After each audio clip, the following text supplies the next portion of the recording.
Alrighty guys, it is January 14th. Hi. Maddie says hi, she's doing some art. And we have the Tree Angel Oracle deck, the Shaman's Oracle, the Faeries Oracle. I couldn't find the Druid cards for a while, huh? That's what Maddie's saying. And the Druid Craft Tarot. Okay, so we're going to have some fun by asking about the next 24 hours from the cards. Here we go. Alrighty. Next 24 hours. Which one, Maddie? Elmo ones. These? Yeah. These are Elmo? They're fairies, right? Elmo ones. They're not Elmo. Yeah. Brian Froud fairies. Okay. So, this is for daily guidance for everybody watching. Oh, that gnome.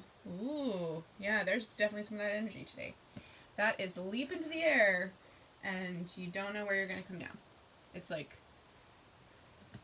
reasonable risks are okay.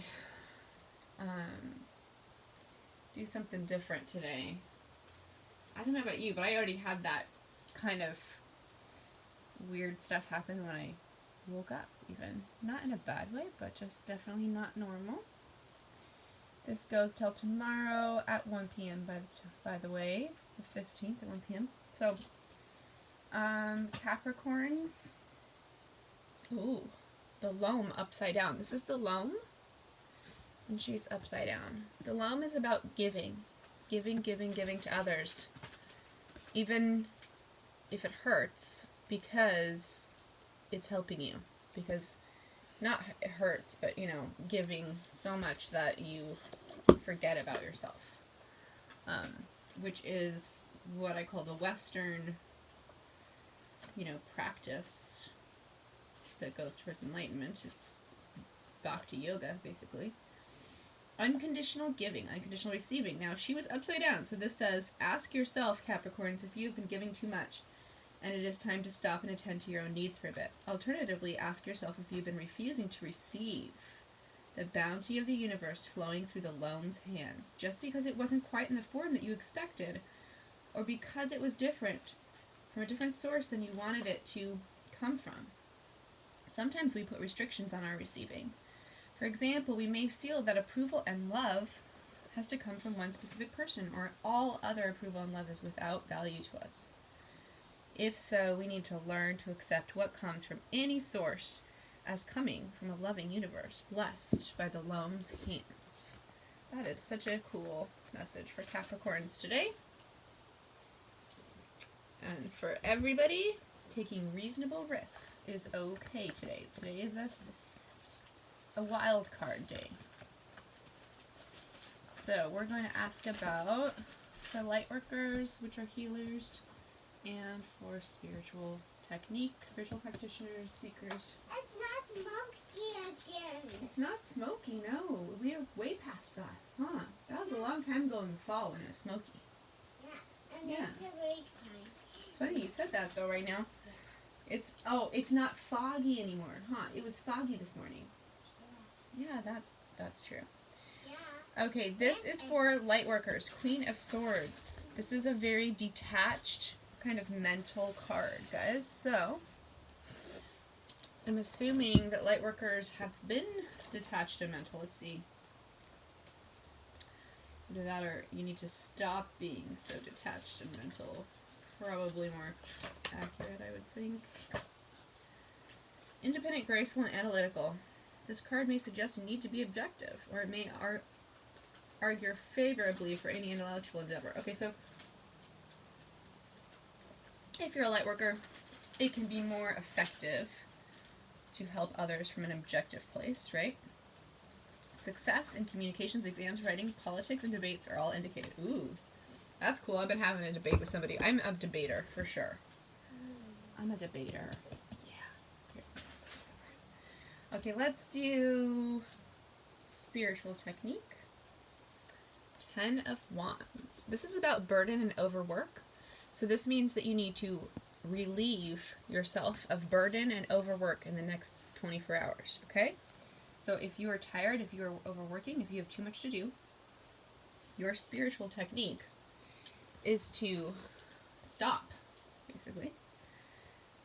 Let's look at this.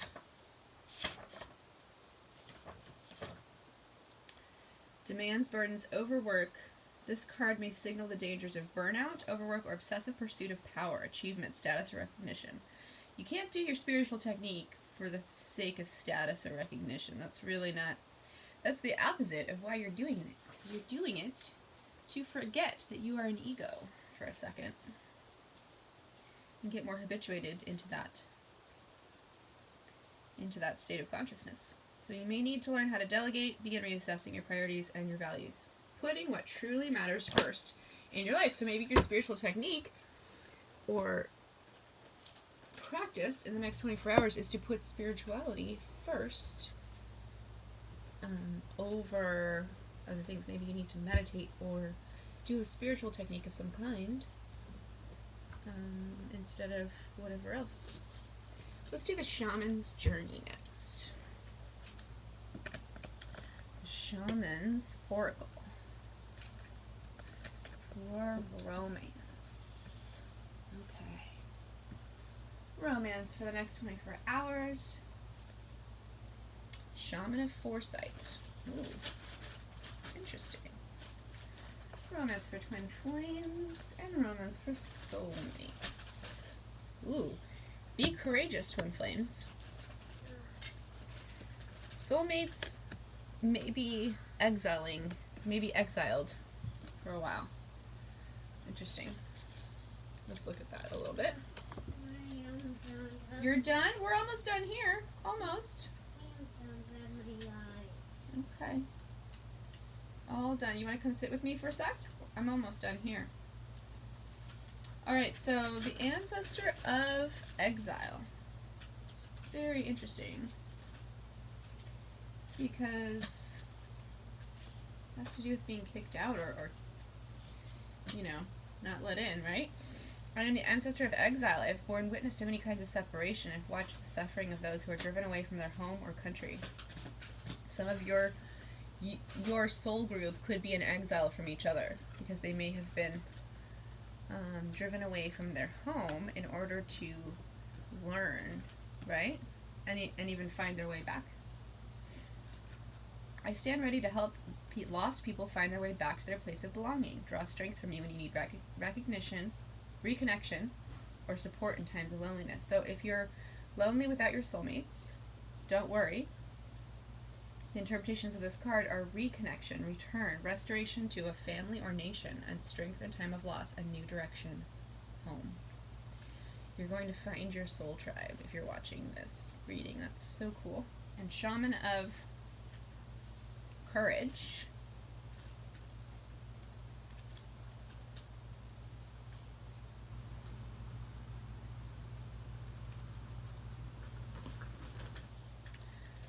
Finding the courage to advance, twin flames. Understanding the loss of power, recovering lost strength, facing danger, maintaining calm, and transforming fear into power.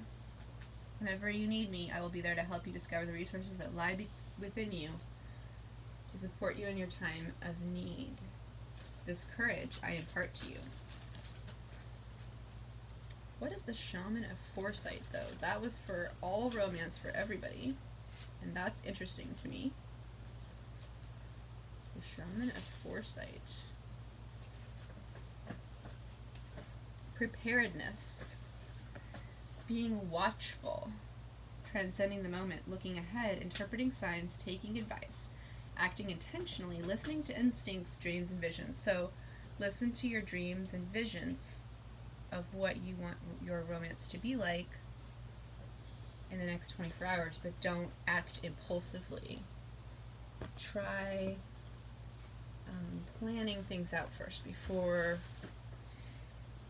being impulsive or spontaneous right now with romance, even though this one is to take reasonable risks. So that must be for other areas of life. Okay, we're going to draw about money and health. money for everybody watching is the Pipple tree. Whoa, that is super, super spiritual looking, that one. The Pipple tree. This is for health. The larch. Oh, wow. The Pipple looked a little bit like a sun, and the larch looked a little bit like a moon, which is really a good energy for both of those. And this is for the pandemic.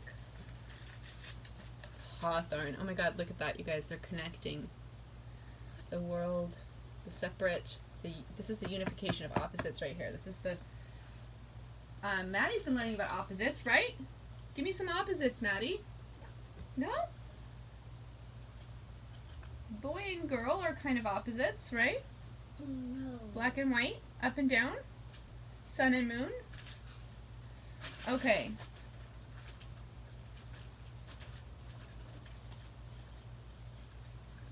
This is for the pandemic. Loving attention, empathy, and gentleness, and from them spring protection, stability, and commitment to one another. If the hawthorn comes to you today, the way is open. The path into the great mystery is before you. You are invited to step closer. You have been found worthy, although this does not imply a judgment, but rather reflects the forces you attract because of what resonates with you. This is how I feel about pandemic right now. Things are starting to open up. Even in California, the epicenter of COVID. Okay, and Larch, your star has risen, and will not leave you. Luck and inspiration, power and perseverance, be ready to open yourself to the rhythm of the seasons. The earth who holds you and the light of the heavens. Let's take a deep breath, Maddie.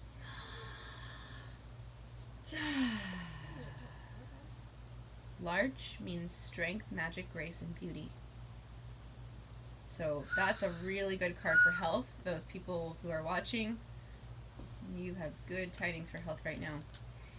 And for your money,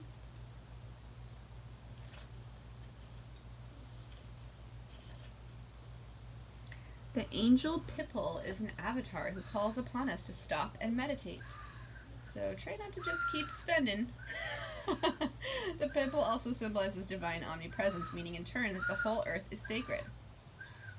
Never forget that this is not about your enlightenment, which would miss the point altogether. Look at a single Pipple leaf and then see the tree in its entirety.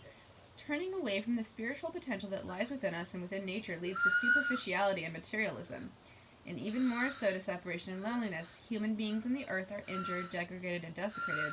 The angel Pipple makes complete inner freedom, that is enlightenment, possible. Wow. That is cool. So if you're turning inward, not just to yourself, but inward into the feeling of oneness that's inside, then your money naturally comes more naturally. Hey, you want to come over and say goodbye, Maddie?